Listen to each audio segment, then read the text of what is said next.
On this episode of Nobody's Home, we're taking a look at They Live, John Carpenter's They Live, that is, 1988, starring Roddy Piper and Keith David. Let's do it.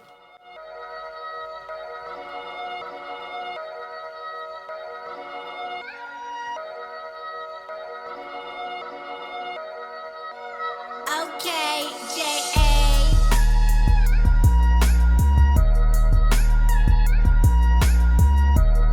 Welcome back to Nobody's Home on the Cheap Seats Network. My name is Chase Brown, and as always, I'm here with Evan Boffman.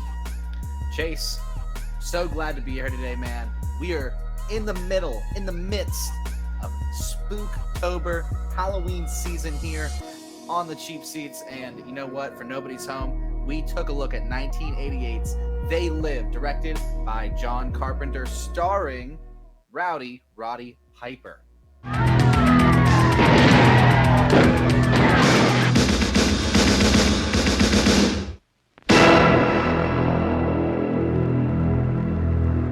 John Carpenter's They Live, 1988, just 10 years after coming off of Halloween. Yep. John Carpenter always already made himself this master of cinema, and we know him as that today. So, Evan, They Live. What's it about? Chase, They Live is about a man with no job, no name. He sometimes is known as Nada, but you don't really hear that throughout the movie. He comes to Los Angeles from Denver, Colorado, mainly looking for work. Once he's there, trouble soon follows him as he stumbles across some special sunglasses that allows him to see things that, other people can't. And while he can, he sees there's a secret alien race controlling the entire world. And it's up to this man and, some of his allies to try to figure out how to stop all this madness. Chase, it was a lot different than I anticipated it going in. I've never seen this movie, and I was very pleasantly surprised. Right here on this very Earth, alien race is taken over. Yes. Who would ever think something like that might happen? But Evan, you're right. This is your first time watching They Live, so I'm really excited to get your score at the end of this and kind of hear what you thought as we get along with this movie, as you perfectly described it there. Yes. But yeah, I mean this in the best way possible when I say this. They Live to me is like an adult episode of the Goosebumps. It's such a perfect blend of not of horror, of comedy, of camp, of all these great things going on and mingling. And Roddy Piper leads the thing phenomenally with Keith David. It's such a fun movie to watch. It's not very long, and it doesn't really take much to get behind. It's a really inspiring movie. Chase, I genuinely couldn't agree with you more.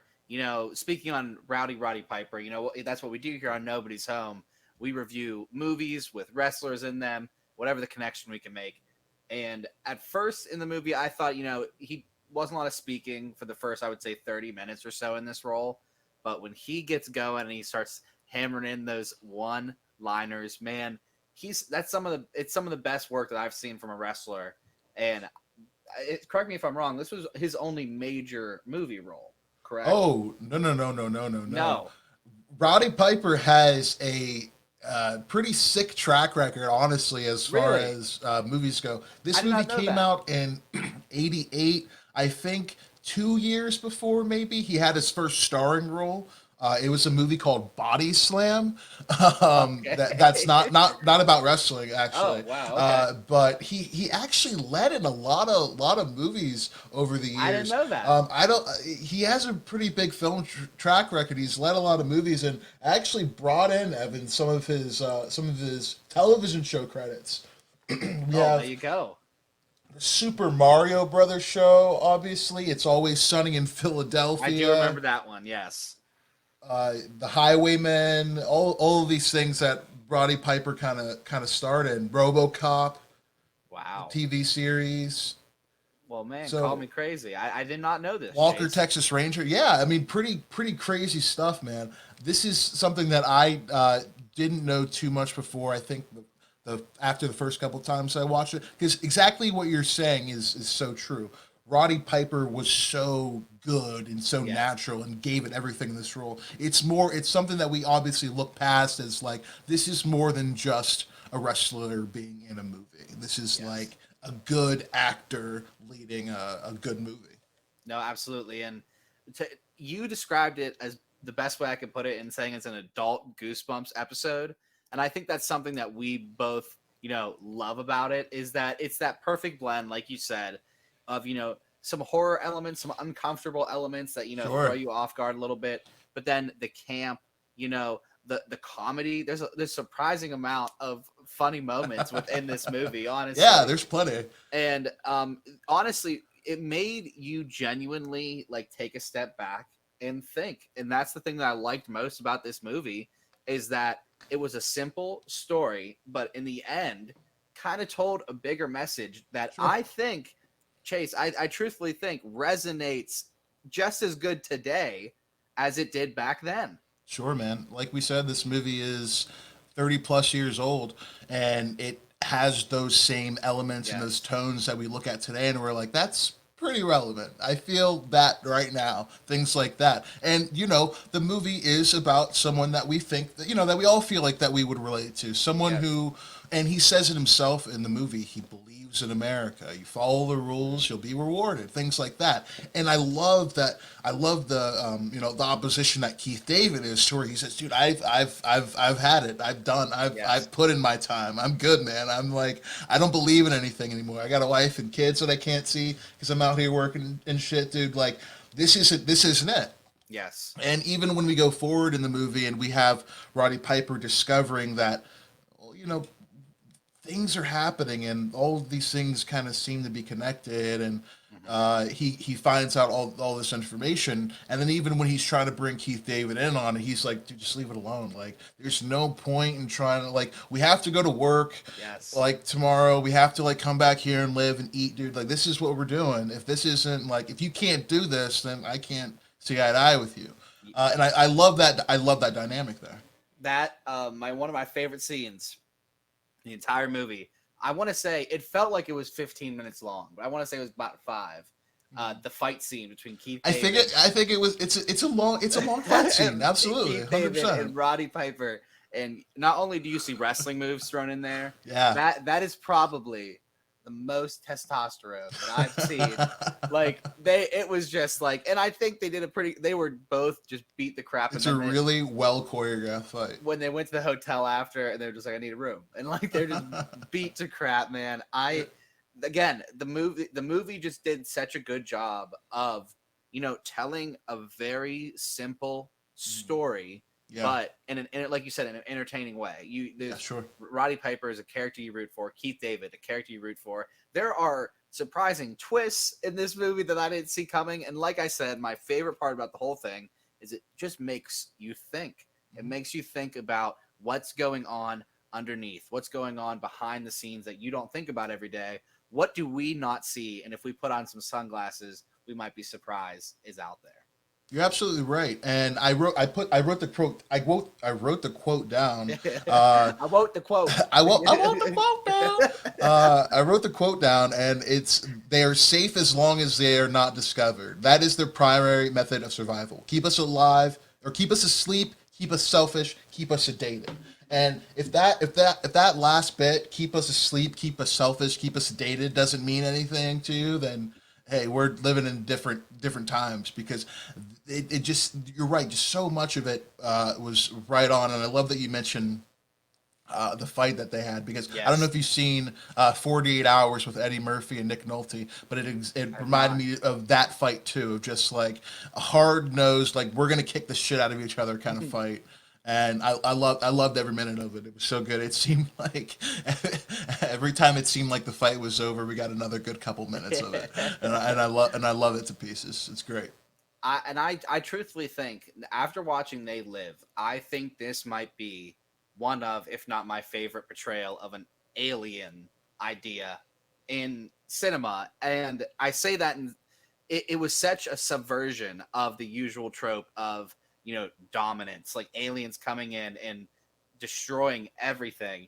And all they wanted to do, like you said, was blend in. And you even see, as the movie develops, that they're working with humans themselves, gaining them power, gaining them wealth, and that's the exchange. Yeah. And guess what? A big plot line in the end of this movie, it comes down to basically, do you just let it happen if it benefits you, or do you, fight against what you know is wrong? And that's the ultimate decision in this movie. Yeah. And you don't even see it coming until about 15 minutes left in the whole film. So like it's such a weird thing. I went into this movie thinking it was going to be Roddy Piper spouting one-liners, killing zombies or killing aliens or whatever they were. And the whole movie had a tremendous story. Sure. It made you think. It was funny. The action was good. And, credit John Carpenter, because just like Halloween, just like another one he worked with Keith David on, The Thing, which might be one of my other favorite horror movies of all time, the movie holds the hell up to this day. Yeah, you're absolutely right about that. And another one of my favorite John Carpenter movies. He did it. I think he did it 2 years before Halloween, 1976. Assault on Precinct 13. Okay. There's a newer version of the movie that came out. It's either Lawrence Fishburne or Forrest Whitaker, or I think, and the newer one maybe Ethan Hawke or something like that. But the older version, the version he directed, is fantastic. It's such a cool movie. It's very small, compact spaces, like we like so much about Halloween, and it's got a lot of elements that this kind of has. So, like, what side are you going to be on at the end of the day? What is going to bring you to the point where you wake up and realize that there could be more to fight for, or there could be more to the story, things of that nature. And it absolutely boils that down to that at the end of the day. So many people are like, well, we're not even aliens necessarily, but I mean, I'm at the point now where I get it. Like, I want to be a part of the elite race. Like, if consuming is going to be the thing, I'm just going to do the thing. Yeah. And I think it's a really scary thing when it boils down to it. Even that, they saw the guy that was in the camp with him at the beginning of the movie convert over, and he, eventually toured them around and gave them the passageway to the signal. And that's another thing where it's just like you get in your own way. I love how it's done in this movie.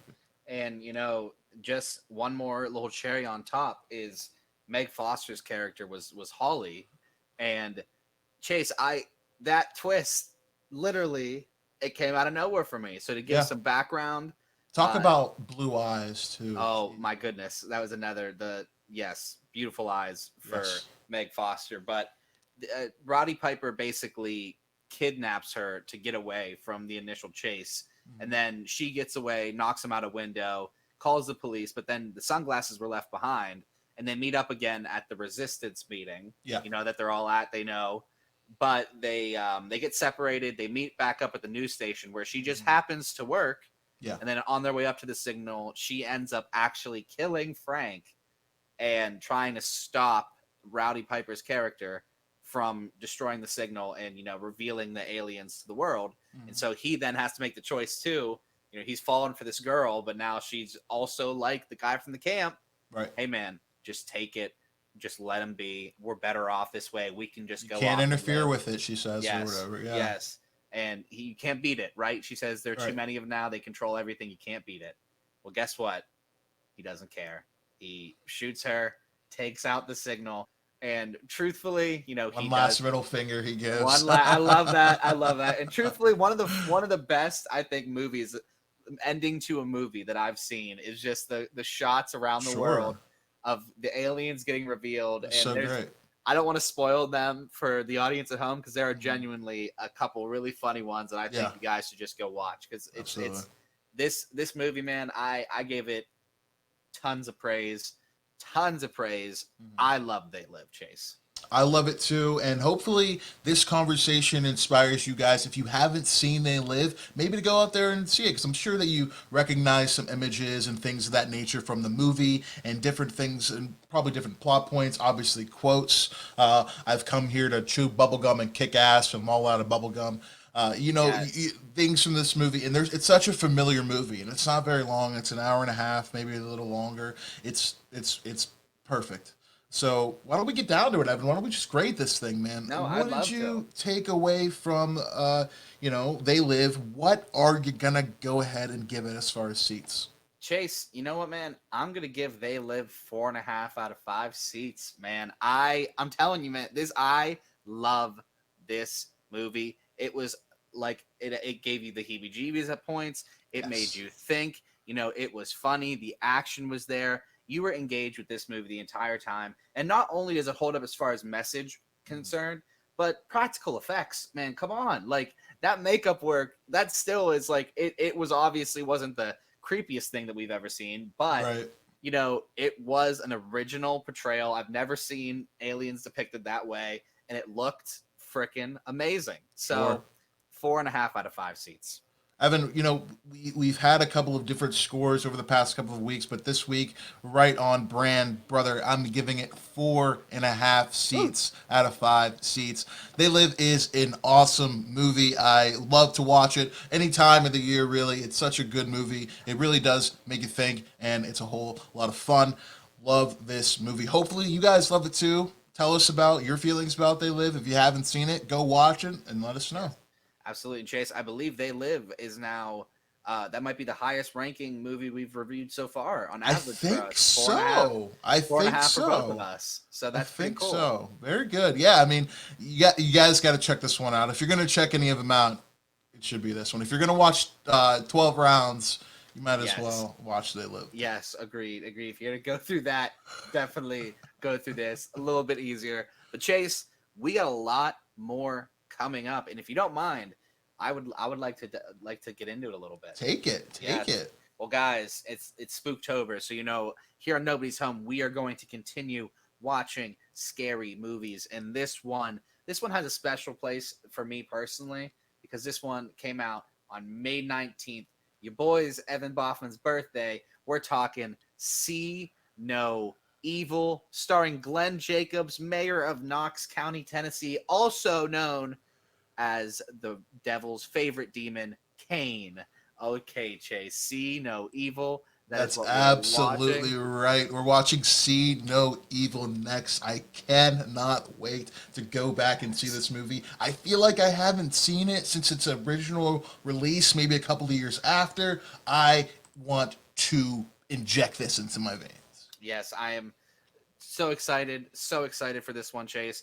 Cain has shown in his WWE career he has very good acting chops. Yeah. And like you said, I haven't watched this movie since I was a kid.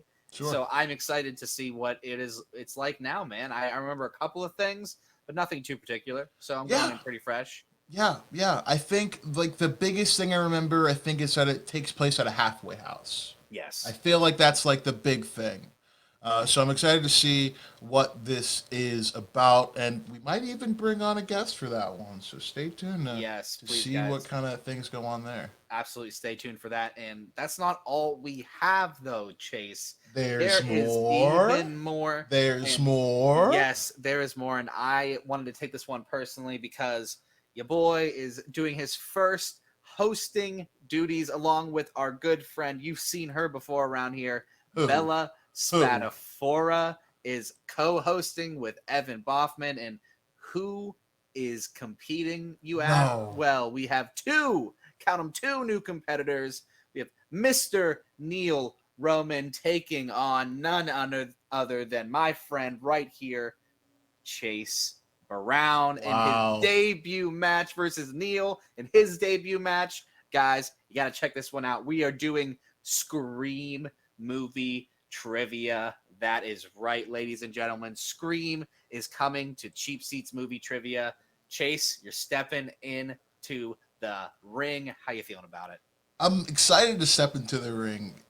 This is really great. Neil's great, but I'm great too. So I'm excited to see what can happen. That's going to go up, if you're watching this when this originally airs, that's going to go up tomorrow, Thursday, the 14th. Oh, that's not true. Thursday's the 15th, isn't it? Yes. I don't want to confuse you guys. I'm sorry. Thursday's the 15th, not the 14th. That's a different date. Thursday, October 15th. Watch Chase Brown versus Neil Roman. Hosted by Evan Boffman and Bella Spadafora. Evan, how do you feel about hosting? Chase, I love doing the co-hosting duties with you, and it was just as much of an honor to share that stage with Bella Spadafora. She's great. You're great too, but it was fun to step into more of the leadership role in that sense. And I truthfully, guys, you're gonna want to watch this one. It's a good one. All right, so definitely, guys, definitely catch that match. Catch all of the Nobody's Home reviews. See No Evil coming up next. They Live, what we just did. Anything else you got for him, Evan?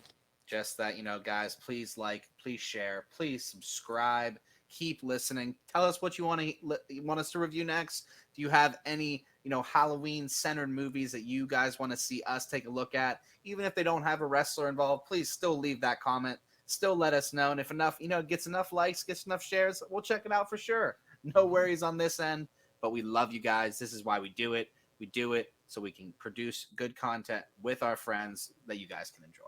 Absolutely right, Evan. And, we were even talking about, there's a lot of time left in October. We're not quite towards the end of the month yet. We might even cook up a little bracket for, the spooky movies. We might put them to the test and see which ones battle it out and come on top. So maybe you guys would like to be a part of that too. Maybe we could do a cool Nobody's Home exclusive. Let us know what you guys want to see. But Evan's absolutely right. Make sure you're finding us. Make sure you're loving us. Keep doing what you're doing. Share with somebody you know. Check out all the other amazing content we have on both on our YouTube and our audio platforms, and our social medias are always going on. So make sure you guys are going over there, checking it out, hanging out with us, making sure things are thriving. Because, when we thrive, everybody thrives, right? Absolutely. Everybody thriving. We're thriving. So if you're looking for somewhere to go, join us here in the cheap seats. There's plenty of room. Have a good one, everybody.